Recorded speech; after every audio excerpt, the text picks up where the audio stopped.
Nah, ini. Misalkan ada data titiknya itu di sini, terus di sini, sama di sini. Misal aja. Kelihatan nggak sih? Iya, kelihatan. Kan ya. Terus ini gue tarik bentuknya kayak segitiga gitu.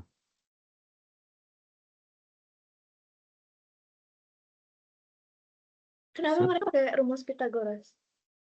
Karena rumus Pythagoras itu yang paling gampang buat ngukur jarak ini, jarak A ke B. Misal ini A ya. Oh iya. Misal ini A, terus misal ini B. Berarti bentuknya tuh bakal terus kayak Pythagoras. Benar. Euclidean itu bentuknya kayak Pythagoras, bahkan ketika dimensinya itu lebih dari 3. Ini kan 2 dimensi nih, X sama Y doang. Nah, kalau 3 dimensi kan X, Y, Z. Nah, itu kan masih gampang lah bayanginnya buat pakai Pythagoras gitu. Nah, sedangkan kalau pakai dimensi yang gede banget, itu bakalan susah banget buat divisualisasiin, cuman konsepnya tetap sama kayak Pythagoras gitu. Ini C. Anggaplah ini A itu titiknya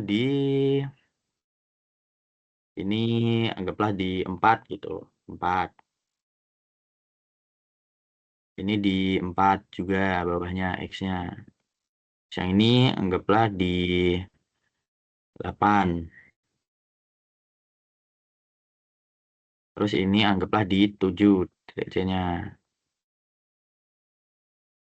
Di 7. Nah, kita kasih titik-titik deh. Tet, tet, tet, tet, tet, tet, tet. Oke, nice. Yang ini juga tet, tet, tet, tet, tet. Oke, offset. Ya, di sinilah pokoknya.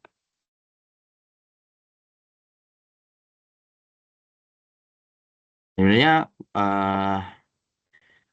ini tuh ya nggak jauh-jauh dari geometri gitu. Karena ya datanya kan di koordinat kartesius gitu visualisasinya kebanyakan ya. Ya biar gampang aja buat dipahami. Ya inilah.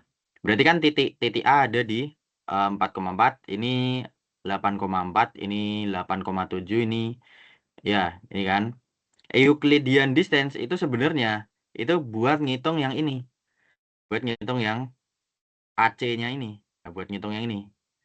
Nah, itu Euclidean distance tuh buat ngukur itunya. Nah, caranya gimana? Caranya ya kita hitung aja jarak antara A sama B-nya ini, which is kan berarti 8.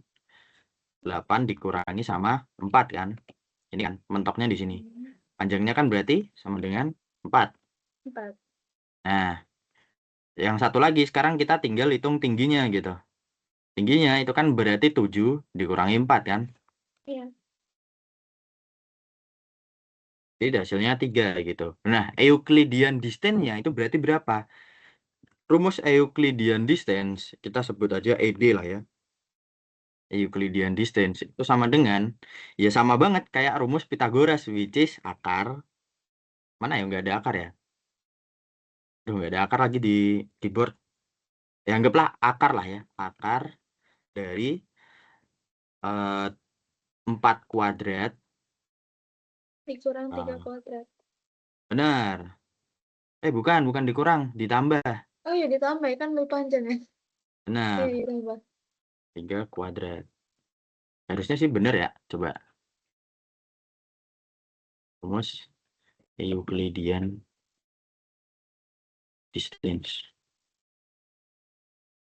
Ya, ditambah. Mana tadi? Nah, berarti ini kan hasilnya akar dari 16 tambah 9 kan 25. Berarti akarnya, hasil akarnya itu adalah 5. Berarti jarak antara ini ke sininya itu 5 kan. Nah, sekarang apa hubungannya sama centroid dan Kamenz itu tadi? Oke. Misalkan data kalian itu tersebut bahwa misal anggap aja ini data apa ya? Ini data sales gitu. Sales. Berarti salesnya yang ini ada 4 kan? Yang di titik A ini salesnya 4. Terus yang satu lagi kita apa ya yang enak ya? Apa ya enak ya? Satu sel, satu apa lagi? Frekuensi mungkin ya. Oh iya. Ya, frekuensi ya. Atau mungkin nominal. Ya, anggaplah ini nominal, nominal, nominal penjualannya. Terus yang ini kita anggap sebagai frekuensinya ya, biar gampang frekuensinya. Frekuensi beli. Yang ini nominal belinya. Jadi kan frekuensinya ini 4, nominalnya 4 kan. Iya. Nah, kalau kita jadiin ini sebagai sentroid, kita itu mau ngitung seberapa, apa namanya, misal gini, kita anggap titik-titiknya ada banyak gitu. Tek, tek, tek, tek, tek, tek, tek. Kelihatan kan? Tapi titik-titiknya ini. Iya. Nah, misal titik-titiknya ada banyak gini kan. Nah, kalian itu bakalan, kamians itu bakalan nyari titik mana yang bisa dijadiin jangkar atau titik pusatnya. Misal, ini dijadiin titik pusat. Ini. Nah, terus sentroid itu bakalan ngitung setiap jarak dari titik-titiknya ini dengan sentroidnya ini. Misal kalian mau nentuin kelompoknya itu dibagi jadi 2 gitu. Terus misal eh, komputernya itu ngebagi datanya jadi 2 di sini sama di sini gitu misal. Iya. Nah, gitu. Nah, kenapa kok disebut algoritma? Nah, nanti bakalan gue jelasin. Jadi, ini kan uji coba pertamanya. Dia bakalan ngitung jarak ke sini, jarak ke sini, jarak ke sini, jarak ke sini, jarak ke sini. Terus dia bakalan ngitung loh, yang paling deket tuh yang mana aja. Ternyata yang paling deket tuh ini, paling dekat ini, yang paling dekat ini, paling dekat ini, paling dekat ini, gitu. Dibandingkan sama sama yang ini gitu. Ini masih deket sama yang ini. Nah, yang ini deketnya ternyata sama yang ini. Ini deketnya sama yang ini, sama yang ini. Sama dekatnya sama yang ini gitu. Nah, nanti dia bakal ngelompokin ini misal jadi satu klaster atau K-nya tersebut. Nah, Hmm. ini juga jadi klaster kedua gitu. Nah, tapi nanti bakalan dihitung lagi gitu. Apakah ini tuh titik yang optimal atau enggak gitu. Kalau enggak optimal nanti dia bakal ngubah lagi sentroidnya gitu. Misal sentroidnya pindah ke sini. Ini jadi sentroid, ini jadi sentroid buat nentuin sebenarnya kelompok mana sih yang rata-rata jaraknya itu paling sedikit gitu. Ini kan jaraknya ternyata masih panjang banget nih, jaraknya masih panjang. Nah, nanti Kameans itu cara kerjanya bakalan nentuin jarak atau ngerata-rata jarak antara titik dengan sentroidnya itu yang paling kecil gitu. Itu Kameans gitu. Jadi yang nentuin seberapa banyak kelompok itu akan terbentuk itu kalian. Nah, gimana cara kalian tahu seberapa banyak kelompok yang baiknya terbentuk? Itu pakai elbow. Nah, siluet itu aku kurang paham dia gimana. Tapi sejauh ini yang ku pahami itu kayak gini, Kameans. Gitu.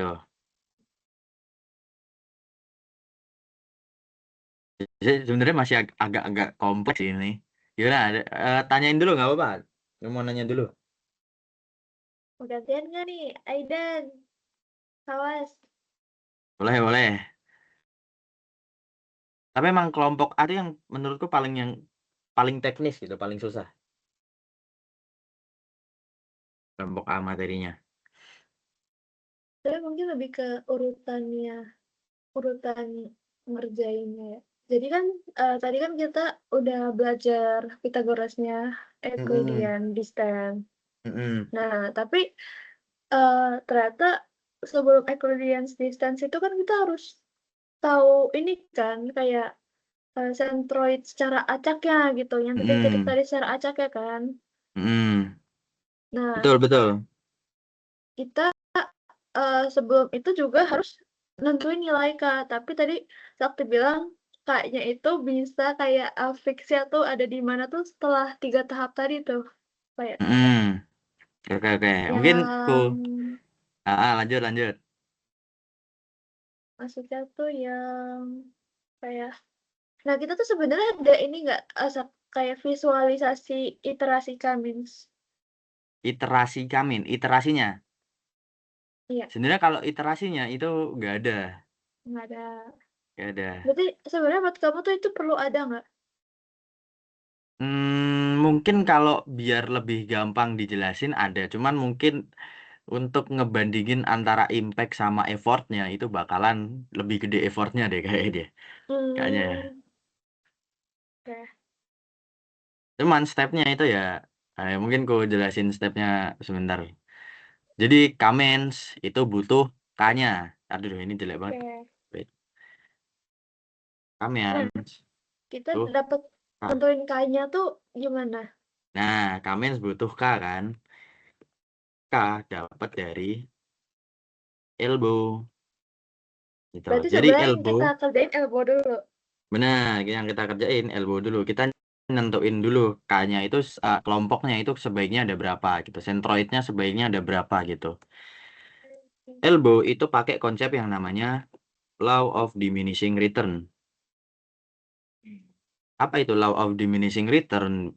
Ya di ekonomi itu kita mengenal banget lah law of diminishing return gitu. Misalnya kita makan bakso, makan yang pertama tuh enak gitu. Yang kedua masih enak sih, cuman udah kurang berasa, udah kenyang gitu, udah agak blenek ya bahasanya ya kalau bahasa Jawa ya. Nah, terus kemudian nambah lagi 3. Aduh, jadi tambah rasanya tuh atau kepuasannya atau benefitnya itu jadi turun gitu, semakin turun dengan semakin banyaknya dia beli bakso. Nah, law of diminishing return itu pakai law of diminishing return itu kayak gitu simpelnya. Nah, elbow berarti kita nyari K mana, K berapa yang kalau kita bagi lagi itu dampaknya tidak terlalu berasa. Nah, elbow itu kayak gini. Kayak gitu, elbow. Nah, ini elbow. Nah, kemudian cara ngelakuin elbow itu gimana? Nah, elbow itu bakalan mencari yang namanya WCSS. WCSS itu disebut sebagai weighted apa ya C-nya ya lupa aku. Pokoknya ada sum-nya, C-nya itu apa aku lupa, C bla bla bla. Kita coba cari aja. Eh, sum square, pokoknya SS-nya tuh sum square gitu. Cuman C-nya aku lupa. Berarti tuh sebenarnya elbow method ini dia tuh kayak kita tuh sebenarnya ada masalah. Masalahnya itu adalah misal kita pilih K-nya terlalu kecil, jadi nanti pengelompokannya tuh terlalu umum. Jadi maksudnya data yang berbeda Benar, tuh jadi satu kelompok. Tapi betul. misal kelompoknya apa klasternya terlalu besar atau pengelompokannya terlalu besar, nanti terlalu Mm, banyak kelompok kecil jadi nggak informatif gitu ya. benar, betul, betul banget. Nah, itu nanti dihitung pakai WCSS ini tadi. WCSS itu ngitung errornya. Ini ngerti Hitung ya? error. Apa? Errornya ini ada bahasa lainnya. Ada. Jadi error itu maksudnya adalah jarak antara titik data dengan sentroid. Oke, oke. Oke. Nah, WCSS itu rumusnya pakai kuadrat gitu. Jadi dia sigma terus x xi ya misal sigma i ke tak terbatas gitu ya misal atau ke n sigma i ke n di mana xi ketika dikurangi sama ck itu sentroidnya ya sentroid dari k itu berapa. Nah jadi dia ngetotal semua jarak dari titik data sama sentroidnya terus dikuadratin Oke, kuadratin. oke. Nah kenapa kok dikuadratin? Biar penalti ketika jaraknya semakin gede penaltinya tuh juga semakin gede gitu loh. Itu berarti dengan apa namanya? Dengan logika seperti ini, ketika kalian K-nya itu cuma satu, berarti kalian ngelompokin data itu menjadi satu kelompok kan. Iya. Berarti kelompok kalian itu dari sentroid itu harus menjangkau titik paling jauhnya kan. Mm. Nah, karena titiknya ini jadi sangat jauh karena kalian itu cuma satu kelompok, berarti errornya ini nanti juga akan semakin besar gitu. Semakin besar eh, jarak atau semakin kecil kelompok ya, semakin sedikit K, maka semakin besar nilai errornya. Hmm. Nah, berarti kita akan mengecilkan lagi errornya sampai errornya itu ketika kalian bagi kelompoknya lagi, itu errornya jadi apa namanya selisihnya itu nggak terlalu banyak gitu loh. Contohnya kayak yang di sini. Nih. Jadi errornya ini kan tinggi yang awal kalau cuma satu. Nah, kita bagi kelompoknya jadi dua. Errornya jadi semakin sedikit kan. Ini kan jaraknya jauh banget. Nah, sedangkan kalau yang kita bagi lagi jadi tiga, itu masih kerasa gitu. Masih miring, miringnya masih kerasa gitu. Ya kan? Hmm. Nah, kemudian kalau kita bagi lagi jadi empat, errornya itu jadi semakin kecil sampai nggak terlalu berasa gitu loh. Nah, berarti kita berhentinya di tiga aja. Kenapa? Karena kalau kita lanjut ke empat, itu klasternya. Errornya itu nggak terlalu beda jauh sama tiga gitu. Dan kalau kita nambah jadi empat kelompoknya, itu malah jadi membebani komputer. Jadi kita nyari titik optimal yang kayak antara cost dan benefitnya itu paling tinggi gitu loh. Di sini kan errornya paling sedikit dan dampaknya gede gitu. Effortnya kecil gitu. Effortnya nggak terlalu sebesar sama 4 gitu. Yap. Gitu. Nah, itulah fungsi dari WCSS atau elbow itu. Which is nanti elbow itu, elbow mencari titik di mana eh, jika kalian menambah kelompok lagi, dampaknya nggak signifikan. Hmm. Nah, itu elbow. Berarti kalian dapat K-nya dari elbow gitu. K-nya misal kalian dapat tadi di sini 3. Misal dapat K sama dengan 3. Misal aja begitu. Nah, dapat dari elbow kan. Terus kalau udah dapat gimana? Kalau udah dapat, kalian tinggal masukin ke rumus atau formula Python ya. Untuk nanti bakalan dihitung sama si mesinnya itu nanti. Jadi Kameans ini nanti dia bakalan ngeulang terus gitu sampai pengelompokan atau nilai dari centroidnya dengan titik datanya itu jadi yang paling kecil gitu. Nah, kalau di sini ini kan n clusternya. N cluster kan berarti K-nya 3. Random state ini sebenarnya kerandoman. Jadi ini nggak perlu dipikirin. Nah, ini berarti dia diulang 10 kali gitu sampai dapat nilai Kameans yang paling kecil. Yang paling gimana ya? Jarak antara sentroid dengan titik datanya tuh yang paling sedikit gitu loh rata-ratanya. Rata-rata antara titik sentroid dengan data-data yang lain kalau di rata-rata itu dia yang paling kecil. Nah, kemudian kalau kalian udah masukin ke rumus ini, nanti kalian bakalan dapat pengelompokannya itu otomatis gitu. Hmm. Dan kalau divisualisasiin ini nanti jadi kayak gini gitu. Ini kan sentroid nih. Ini kan kelihatan jelas ya, apa gampang gitu maksudnya. Oh, jelas yang ini berkelompok gitu. Yang ini jelas berkelompok, yang ini juga jelas berkelompok gitu. Datanya di nempel-nempel semua gitu. Ya itu Kamiens lah. Ya, Coba tolong ke atas lagi. ke atas lagi ini. Nah, udah. Nah, setelah di situ. Nah, itu kan dia ada Oke. data di kelompok mesin. Berarti itu hasil dari uh, WCSS.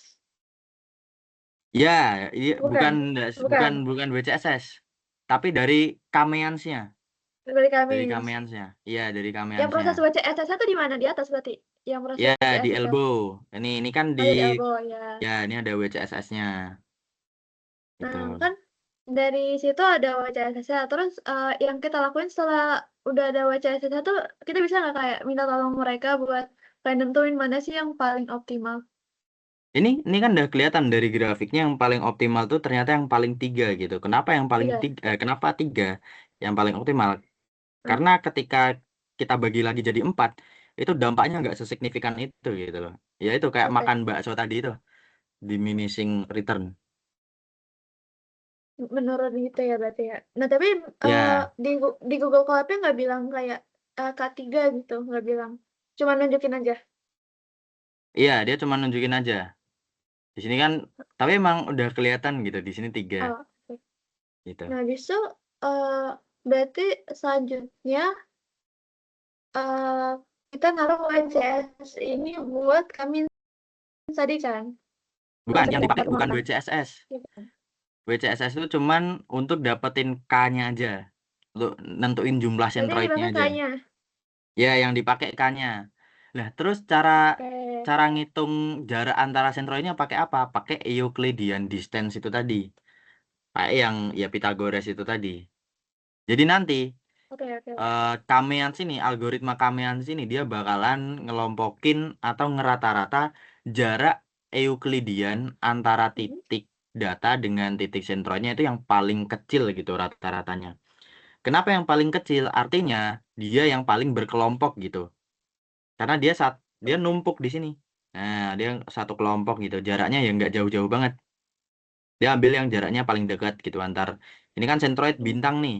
Nah, dia ambil rata-rata yang jarak titiknya itu paling dekat gitu. Ini kan dekat-dekat semua. Nah, berarti dia masuk sini. Ini dekat-dekat semua, masuk sini. Dekat-dekat semua, masuk sini. Jadi dia tuh ngebandingin, misal titik yang biru yang nomor 2 ini, dia bakal ngebandingin jarak antara sentroid dengan titiknya ini, terus sama sentroid yang ini dengan titiknya ini, sentroid yang ini dengan titiknya ini, terus dia dibandingin tuh yang paling dekat tuh yang mana? Oh, ternyata yang paling dekat yang bintang ini. Jadi dia masuknya kemana? Masuknya yang sini, gitu. Oh, berarti itu yang tadi Euclidean distance. Benar, Euclidean distance pakainya, nentuin jaraknya atau seberapa Nih, miripnya, itu pakai Euclidean. oke. Euclidean distance ini dia requirement-nya apa? Data apa? Requirement-nya berarti Kak Dia, jenis dia datanya ya mungkin ya. iya, bukan dia butuh data apa? Dia yang penting datanya itu kuantitatif atau bentuknya angka. Yang penting Oke. datanya bentuknya angka. Berarti dia Gitu. datanya berarti urutannya itu Cummins dulu kan baru Euclidean distance atau gimana?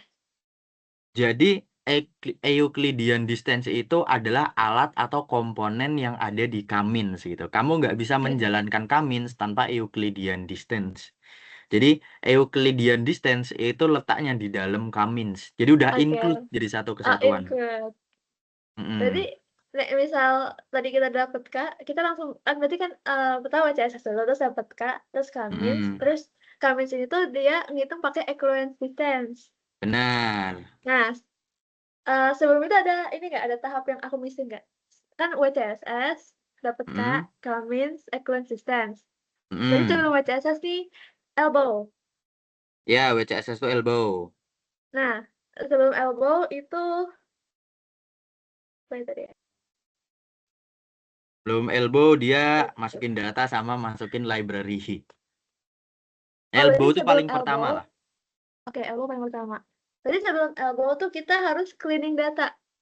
Cleaning data, benar. Datanya harus clean dan yang masuk itu yang cuman angka gitu. Oke, berarti contohnya kayak tadi kan kayak salas, frekuensi. Nah, nah. Nah, berarti itu udah clear semua tuh. Berarti awalnya dari input data, cleaning Mm, data, mm, elbow, betul. WCSS, Mm, WCSS, terus K, dapet K mm, kita Cummins, mm. habis Cummins, yang tadi itu udah include equivalence distance, Benar. terus kita mau cari apa nih sekarang? Terus divisualisasiin. Oh, divisualisasiin, oke. Hmm. Ini jadi kita misal mulai mulai dari awal ya. Ini include data. Oh, ini datanya 1, 2, 3 dan lain sebagainya. Udah dapet nih datanya ini frekuensi belanja sama total pengeluaran.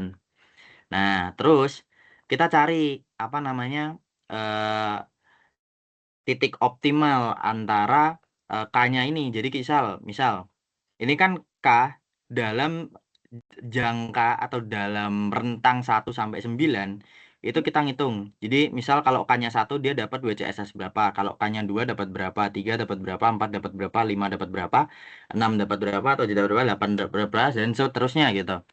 Nah ini kalau kamu mau nambah lagi sampai WCSS-nya 0 itu sebenarnya bisa. Misal aku tambahin jadi 15 deh. Tambahin jadi 15. Dia bakalan, oh sorry. Ini belum gue ganti. Nah, apa nih nggak salah? And self.cluster. Random init.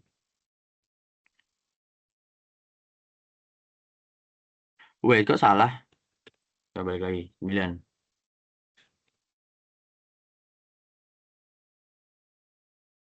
Oh, di initnya mungkin ya.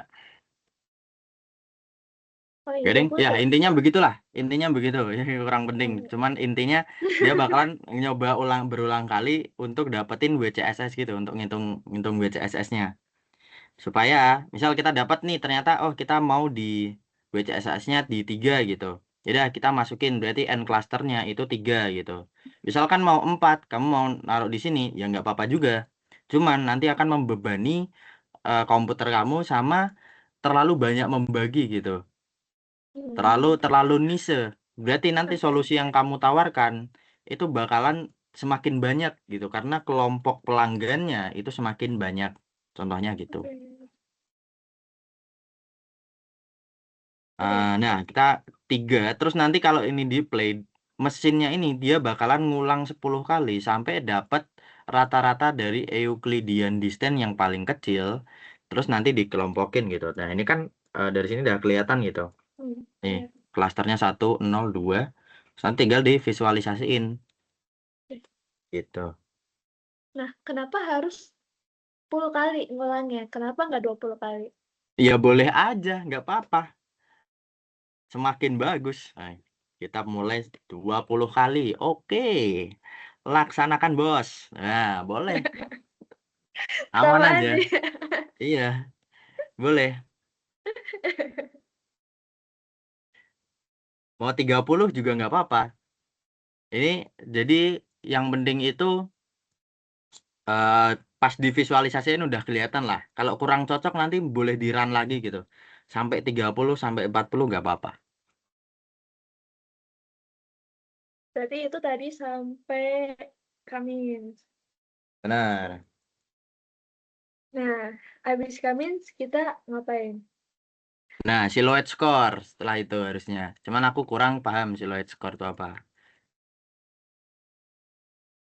Udah, kita coba belajar bareng-bareng aja. Yoi. Terus stop sharing dulu.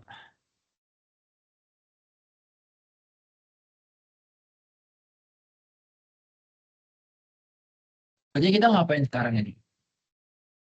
Ya udah belajar aja sebenarnya. Enggak, maksudnya Kalau masalah media media presentasinya. media presentasinya bebas sih, mau pakai slide, mau pakai tulis kertas juga boleh. Tapi satu kelompok sepakat kan, maksudnya mau pakai apa gitu. Iya, Nah, kita mau Kayaknya apa? kalau misalkan bisa langsung di running, enak pakai Google Colab ya. Tapi aku kayak belum pernah pakai yang lain sih. Jadi cuman bandingin collab aja, cuman dapat data collab aja. Gak tahu yang lain. kalau kalau misalkan kayak kita pakai slide, PPT, terus ada link Google Colab itu gimana? Boleh. Atau screenshotan dari hasil dari Google Colab-nya juga nggak apa-apa. Jadi jadi kayak kita kayak bahasa singkat gitu.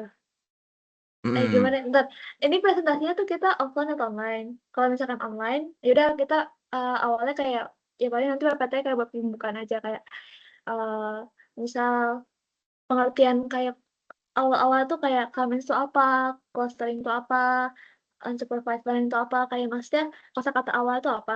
Nah, itu baru Hmm. nanti ada link Google Colab, terus baru kita kayak langsung nunjukin praktiknya. Kalau misalkan online, kalau misalkan offline juga gitu aja gimana? Aman sih. Aku sih aman. Ini waktunya 75 menit BTW presentasinya. Jadi sebenarnya kita tuh bikin presentasinya itu eh, bisa besok juga gitu. Karena dalam di kelas itu, oh 75 menit nih untuk ini ding, untuk 4 grup ding. Jadi 75 menit kali 2 kan 150. 75 menit pertama itu dipakai buat diskusi.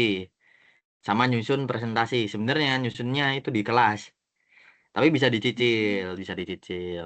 Nah, terus 75 menit berikutnya itu baru yang kita presentasinya. Kalau menurut aku, ini kan kita tinggal, bentar coba aku cek ya.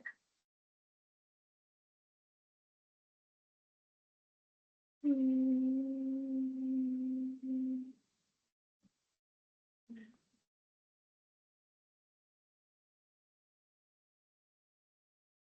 Labeling tadi kita udah belum? Labeling klasternya udah belum? Labeling cluster Iya, klasternya nggak di labeling. enggak, Katanya karena ya yang penting unsupervised learning kan kita nge-labelin. nggak harus gimana ya.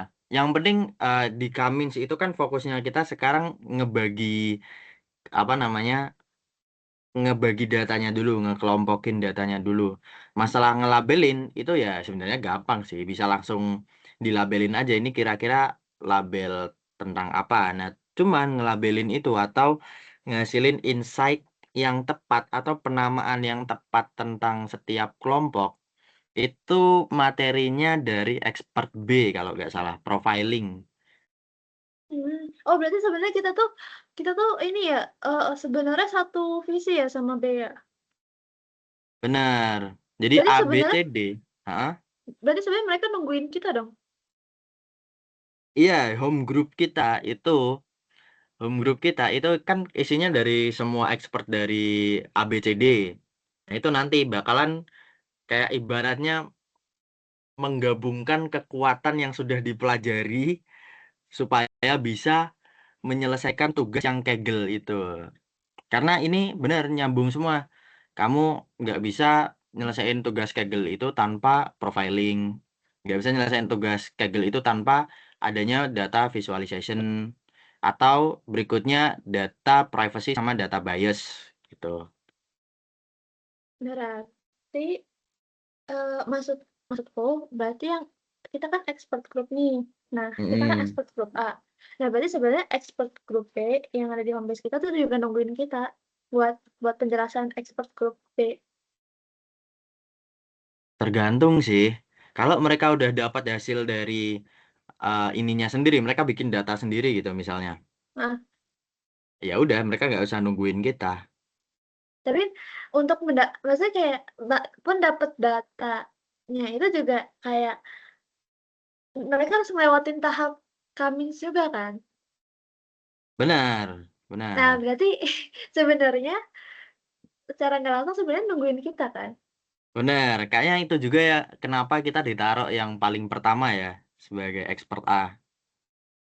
Nah, berarti karena kelompok kita nungguin kita dan kita bakal ngasih datanya ke kelompok kita yang B buat ngelanjutin profiling. Eh profiling itu termasuk labeling kan? Ya, profiling harusnya labeling sih, harusnya ya. Oke. Berarti sebenarnya kita tinggal ini aja kerjain yang bagian kita aja. Kan tadi kurang siluet aja ya. Benar. Udah, Sakti kita bantu. Tapi kita juga coba pahamin siluet itu apa sih? Oke. Jadi kalau dari Gemini, ini baru aja aku tanyain ke beliau. Jadi ya siloid itu ya untuk evaluasi gitu. Evaluasi dari apa? Evaluasi apakah pembagian klaster tersebut itu benar-benar bagus dan masuk akal secara sistematis gitu.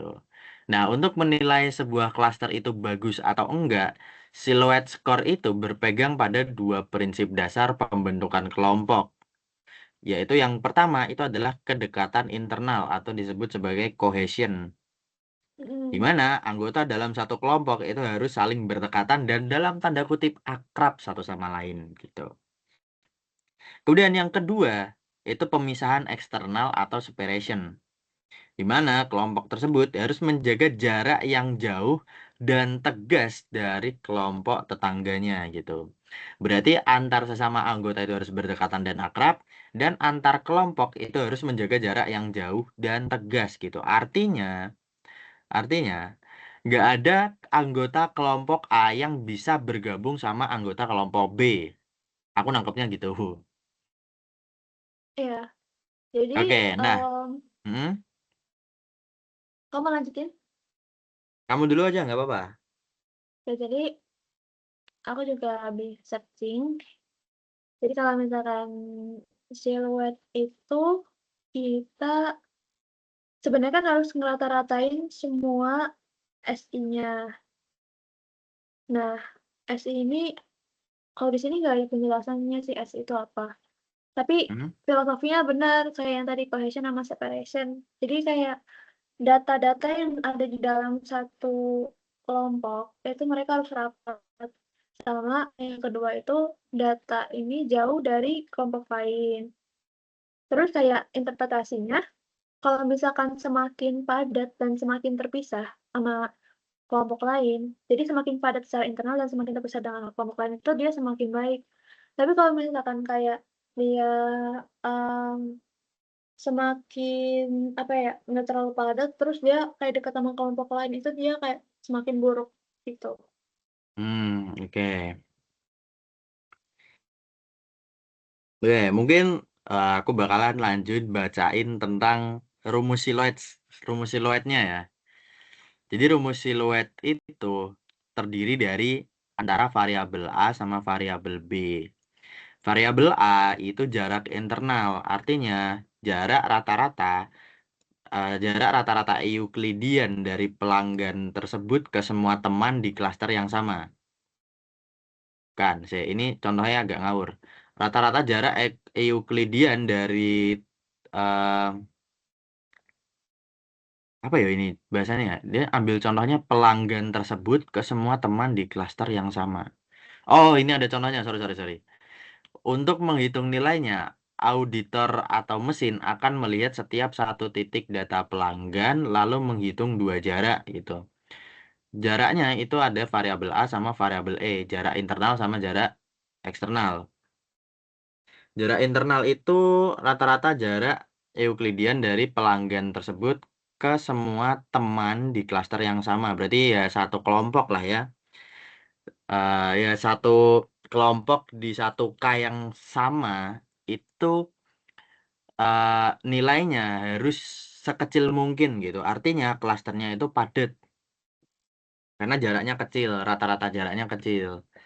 Nah, kemudian ada variabel B yaitu jarak eksternal, yaitu rata-rata jarak Euklidian antara data di kelompok satu dengan kelompok yang lainnya itu harus jauh gitu.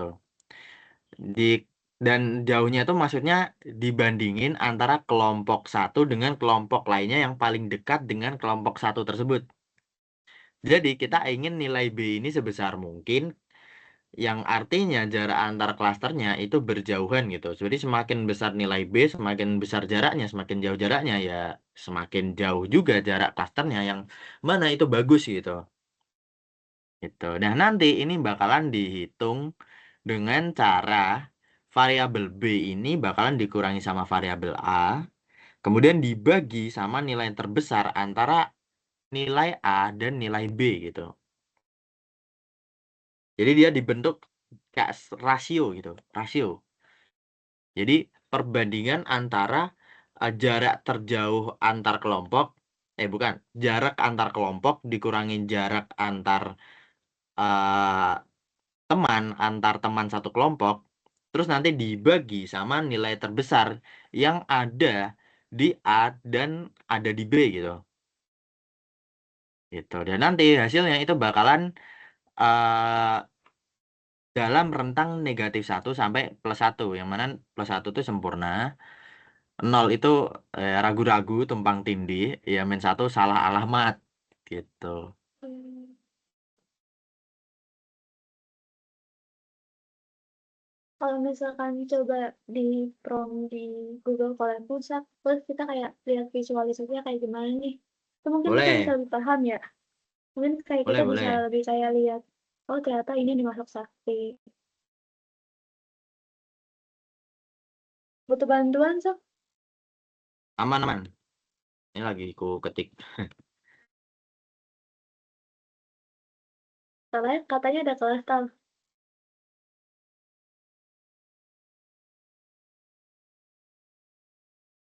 Ya kelas. Tadi Atala bilang dia ada kelas. Oh,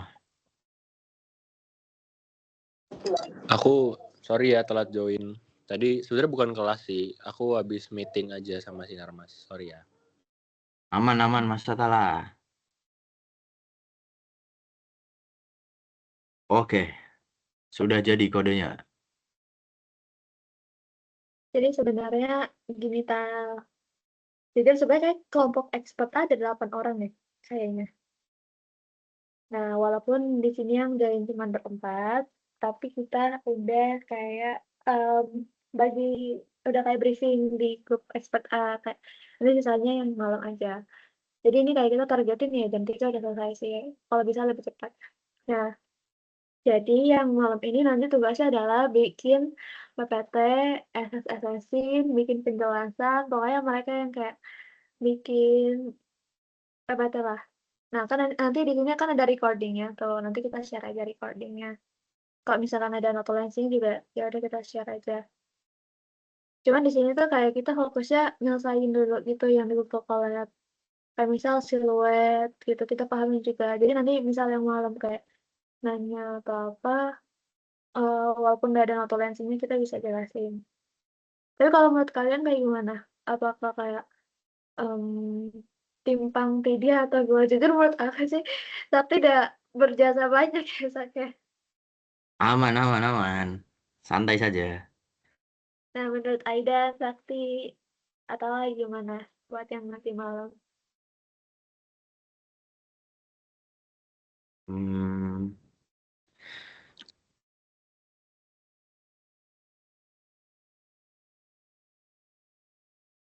sebenarnya buat presentasi eh, gampang lah ini nanti. Maksudnya tinggal dari penjelasan sendiri kan bisa ambil langsung dari kayak Gemini atau Claude ya. Ntar tinggal ditempel aja. Dan mungkin kalau mau cepet bisa langsung pakai Google Notebook atau pakai Claude gitu untuk bikin presentasinya kalau mau cepat. Cuman minusnya ya itu nanti eh, penjelasannya itu nggak personal. Artinya kalian mungkin bakalan bingung waktu jelasin materinya di depan kelas karena itu bukan bahasa yang kalian bikin sendiri gitu. Soalnya sebenarnya kan kayak kita kan pasti di sini sama-sama ada waktu buat kegiatan lain, buat tugas lain gitu. Nah, di sini kan Betul. kita di sini meluangkan waktu kayak kurang lebih hampir 3 jam buat belajar bareng. Nah, sementara anggota kelompok kita kan ada 8. Jadi sebenarnya kayak tadi aku mengajukan kayak em, yang malam buat yang bikin PPT supaya ya imbang gitu. Jadi kita kayak ngasih notulensinya Oh, via Teams atau ya pokoknya kayak Google Link collab-nya juga sama kita sign juga sampai siluet dan mereka yang bikin PPT-nya kan tinggal asal-asal aja kan sama kalau materi. Cuman aku nggak tahu juga sih mereka paham atau enggak materinya. Tapi mungkin kita bisa bantu pastinya kan di grup juga. Kayak bantu asist aja kayak jawab kalau ada pertanyaan. paham. Setuju sih. Sepakat sih, sepakat. Sepakat. Sebenarnya itu tantangan kita bukan di mereka naruh esesannya terus bikin PPT sih. Tantangan kita adalah cara transfer knowledge itu gimana ya? Nah, itu pertanyaan bagus tuh, transfer knowledge-nya nih. Ya semoga cukup lah ya ini nanti apa rangkuman dari Gemini-nya. Nanti ku upload ke YouTube rekotannya terus ku rangkum ke Gemini. Tenang aja biar lebih detail. Oke, thank you, Sakti. Oh ya, Yoi. BTW yang Google Colab gimana? Ku share nih. Nah, siluet score itu nanti hasilnya kayak gini. Nah, jadi dia bakalan kalau dari kodenya ini dia bakalan ngitung siluet score dari eh, tiap jumlah klaster. Misal kalau klasternya itu 2, nilai siluetnya berapa. Kalau klasternya 3, dia nilai siluetnya berapa. Kalau nilai jumlah klasternya itu berapa, kalau misal dia jumlahnya 4, itu nilainya berapa. Dan ternyata, alhamdulillah. Dan ternyata setelah dicek pakai siluet score itu K yang paling bagus itu di K3. Ini kayaknya jawab pertanyaanmu tadi deh.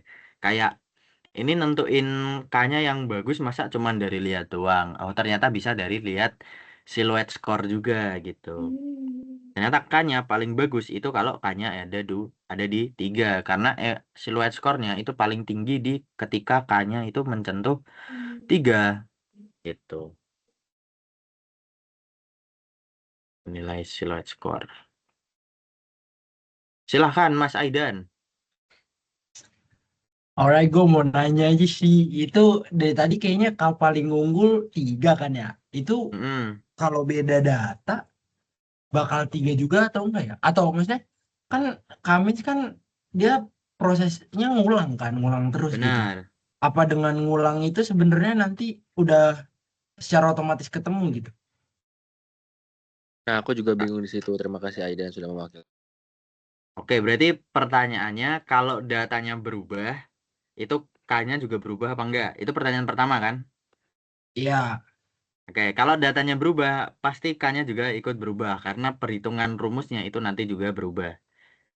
Jadi Euclidean distance, rumus Euclidean distance itu nanti angkanya yang diinput ke sana kan juga otomatis beda-beda.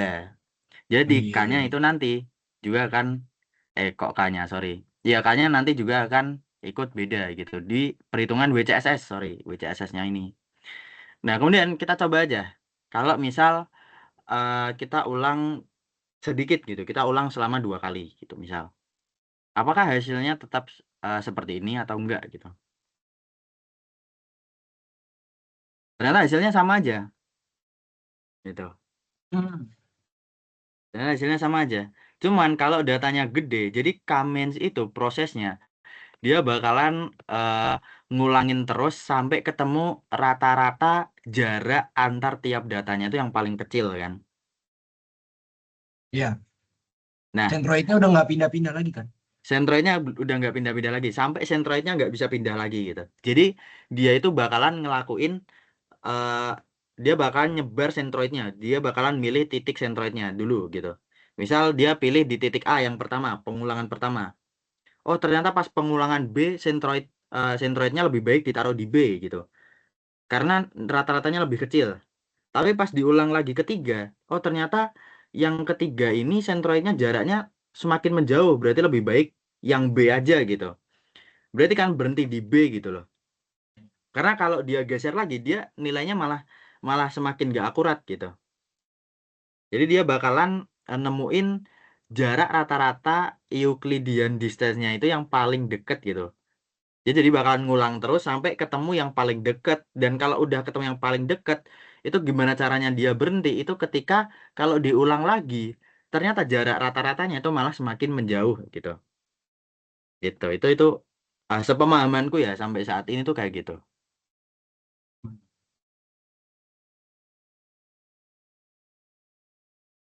Gimana?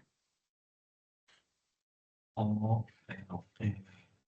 Berarti Kamis ini nggak nyambung sih sama pertanyaan sebelumnya. Tapi Kamis ini dia intinya ngeklasifikasi kan, Betul, ngeklasifikasi data tanpa betul. ngelabel di awal. Benar. Tanpa kita kasih tahu kayak ini datanya masuk ke apa, ini Ah, gambar apa gitu. Enggak. berarti misalnya ini Gemini juga nih, ternyata dia baik juga ya walaupun kita nggak pro ya. Ah, ini kayak misalnya hubungannya adalah antara income sama pengeluaran gitu ya. Misal sumbu X-nya income, sumbu Y-nya Hmm, pengeluaran. Nah, hmm, itu kan nanti ada beberapa klasifikasi ya. Ada kayak misal pelanggan yang income-nya tinggi, pengeluarannya tinggi, income rendah, pengeluaran rendah, atau benar. sebaliknya Betul. gitu kan. Nah, Betul banget. itu ngebagiin itunya berarti sesuai jumlah klasternya ya? Sesuai jumlah K-nya, sorry. Iya, sesuai jumlah K-nya dan cara nentuin jumlah K-nya itu pakai elbow ini tadi. Jadi Oh dia iya, oke. bakalan nyari K yang dimana kalau dibagi lagi dia itu malah errornya nggak terlalu signifikan gitu. WCSS itu error ya BTW. Nah, kalau K-nya 1 errornya tinggi, kalau K-nya 2 ternyata errornya di sini. Terus kalau errornya K-nya di 3 errornya ternyata masih turunnya cukup gratis. Cuman kalau K-nya 4 itu ternyata dia pas turun, errornya turun itu enggak terlalu signifikan lagi gitu perubahannya, errornya gitu. Selisih errornya enggak terlalu apa namanya? Enggak terlalu tinggi, enggak terlalu signifikan. Waktu Berarti dites kalau di sini juga dia ketahuan gitu yang paling bagus untuk silhouette score-nya itu yang K-nya 3 gitu. iya. Gimana Berarti tadi? Hmm? misal ini konteksnya klasifikasi pelanggan ya. Berarti Boleh. klasifikasi paling paling paling optimal itu kalau misalnya contohnya kasus tadi antara income sama pengeluaran itu Hmm. misal di 3, misal elbow-nya nih 3. Berarti ya udah kita dibagi konsumen kita tuh ke 3 golongan aja gitu. Karena kalau lebih Betul. perbedaan antar golongannya tuh udah nggak signifikan, bisa disatuin gitu ya. Betul, betul sekali 100%. 100 miliar poin untuk kamu.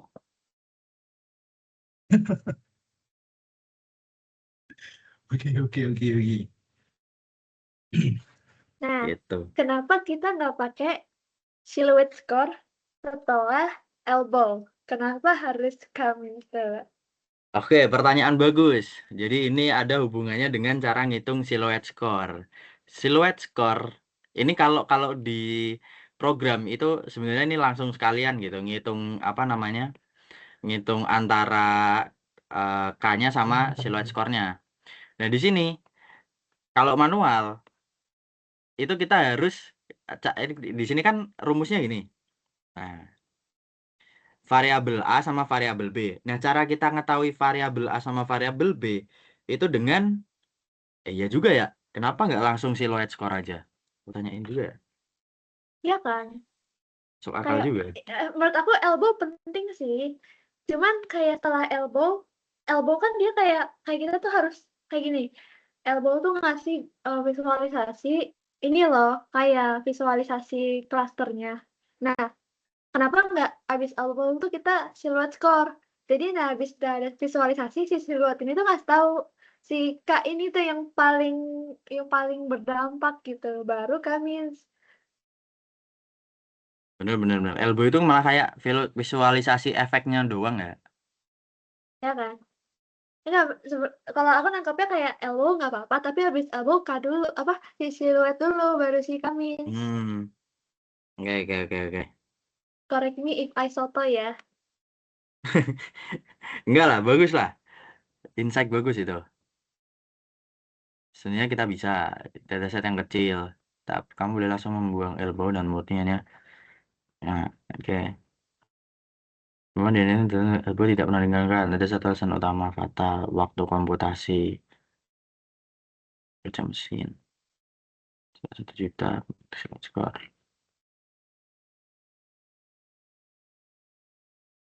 Mesin harus melakukan 1 triliun perhitungan jarak hanya untuk menguji satu nilai K. Oh, merekrut karyawan. Oke. Oh,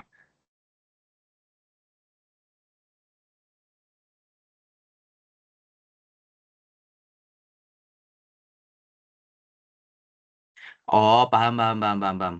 Jadi kalau kita ngelakuin silhouette score langsung, kalau datanya gede itu bakalan makan waktu banyak banget. Misal datasetnya 1 juta. Kalau kita ngelakuin silhouette score duluan, itu nanti komputer kita akan menghitung 1 triliun komputasi gitu. Which is itu berat banget. Nah, jadi cara ngakalinya gimana? Cara ngakalinya pakai elbow gitu. Nah, nanti dari elbow kan kita dapat 3 ini. 3 Ya. ibaratnya 3 yang paling kelihatan lah. Atau mungkin 3, 4, 5 gitu atau 2, 3, 4 gitu. Nah, kita ngitung 2, 3, 4 aja. Jadi K-nya itu gak terlalu banyak gitu. Sehingga gak membebani komputer ketika ngeran kalau klasternya itu lebih dari 5 atau berapapun gitu. Jadi elbow ini cara cepatnya lah, cara cepatnya. Terus buat validasi kita pakai elbow yang ya di 2, 3, 4 itu aja. Biar gak terlalu banyak gitu analisisnya.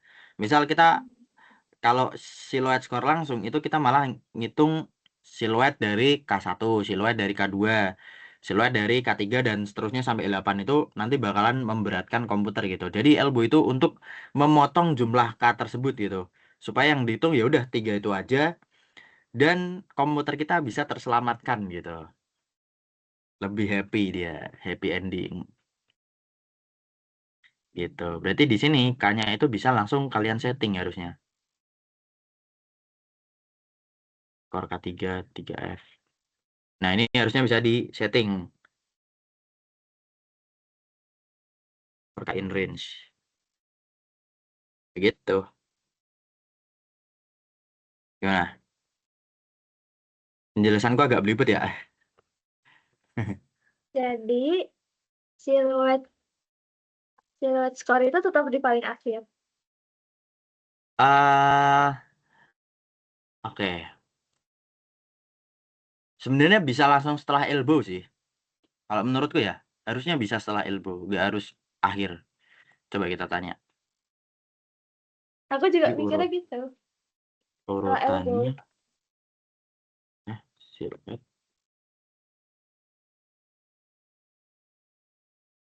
Bisa dilakukan. Oke guys. Harus.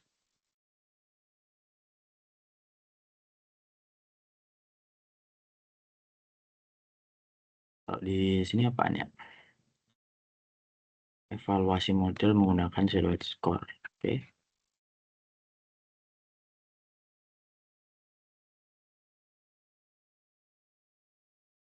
Jawabannya tidak bisa.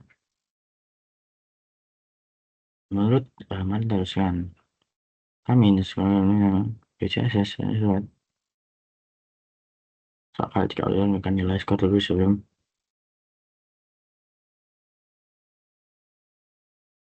Oke. Ah,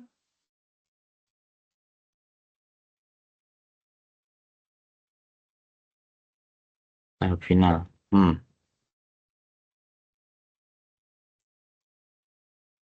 Ya, elbow di sini sama siluet terakhir setelah Cummins ini selesai. bentar. Elbow bukan buat cari Kak. Kan kami butuh Kak. Iya, makanya. Siapkan data angka, lakukan looping Cummins sementara untuk diukur oleh gambar grafik elbow dan siluet dari catatan looping tersebut. Nilai K terbaik berdasarkan grafik Cummins final. Oh, enggak. Tetap kok. Iya, benar. Apa namanya? WCSS bisa duluan. Jadi ketika kita ngeran kode ini, ngeran kode harusnya benar. Ya, ketika kita ngeran kode ini, kita otomatis ngejalanin Kamians juga gitu. Di sini ada fungsi Kamians. Jadi kita bisa langsung ngitung elbow-nya juga. Jadi ketika kita ngitung elbow secara nggak langsung kita bakalan ngitung Kamians juga. Makanya si Gemini-nya itu nangkepnya kita harus tetap ngelakuin Kamians terlebih dahulu. Padahal kita ketika ngelakuin elbow itu kita barengin gitu ngitung Kamians-nya di program ini. Nah, kemudian pas kita dapat elbow kita bisa langsung siluet score. Setelah siluet score baru kita bisa langsung nyalakan mesin final gitu. Sama aja berarti urutannya input data, elbow-nya Olah data.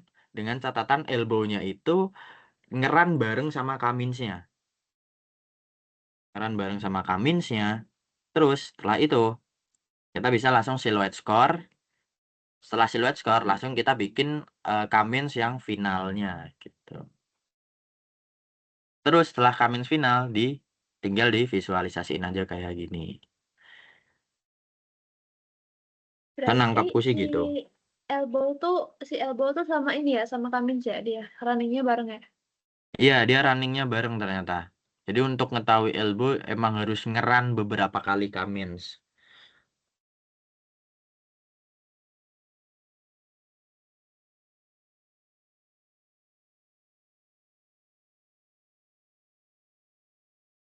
Oke, berarti siluet harus tetap paling akhir. Dia buat validasi doang kan, tapi fungsinya atau ada fungsi lain dia? Kalau sejauh ini, iya, cuman validasi dan evaluasi aja gitu. Apakah yang kalian atau yang kita gunakan itu udah optimal atau belum? Itu.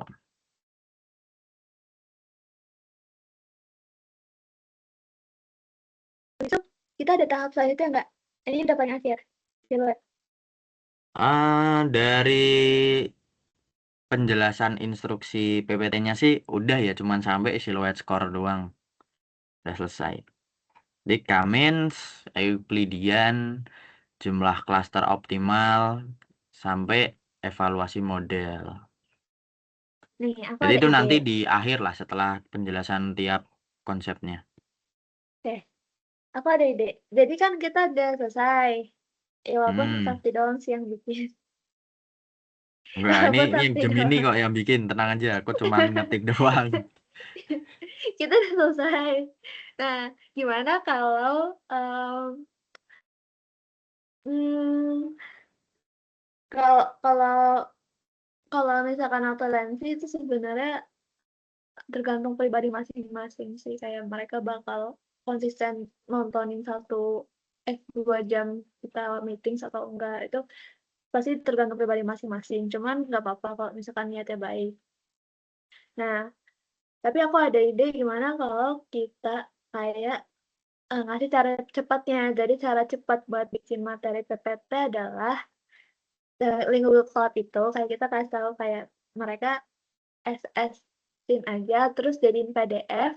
Nah, terus mereka minta kalau dinyusun materi.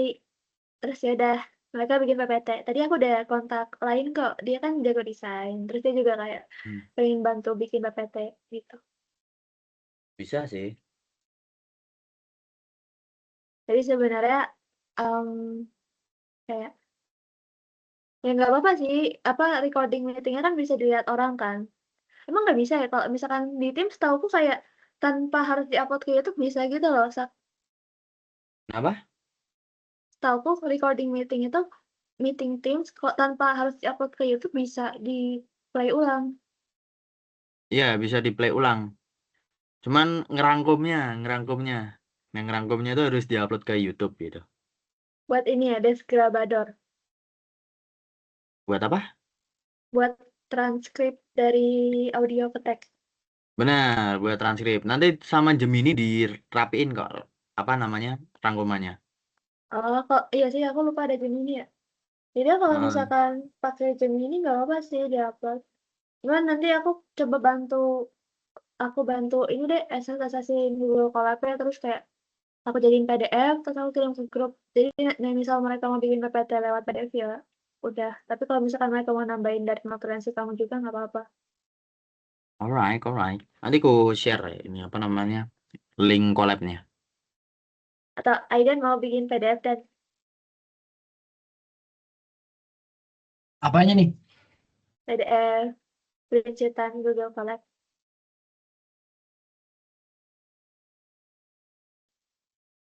Apa PDF screenshotan Google Colab? Ya, Google Colab-nya udah di-share loh. belum sih. Cuman kayak nih kamu screenshot aja, terus kamu tulis I love PDF, JPG to PDF. Nah, itu maksimal kan kayak 10 Oh, page. iya. Ini Colab-nya dari Sakti kan? Ya. Atau nggak di Canva aja, Canva kan bisa screenshot to PDF. Caranya kamu pilih frame presentasi, terus kamu screenshot aja pakai laptop.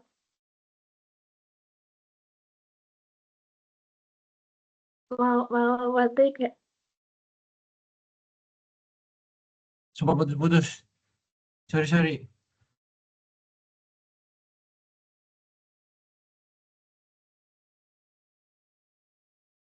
Ini rekornya bisa aku stop gak ya? Kita membahas something yang berkaitan dengan materi lagi gak? Kalau enggak, aku stop aja nih biar uploadnya cepat. Oke, sama aja. Alright. Makasih.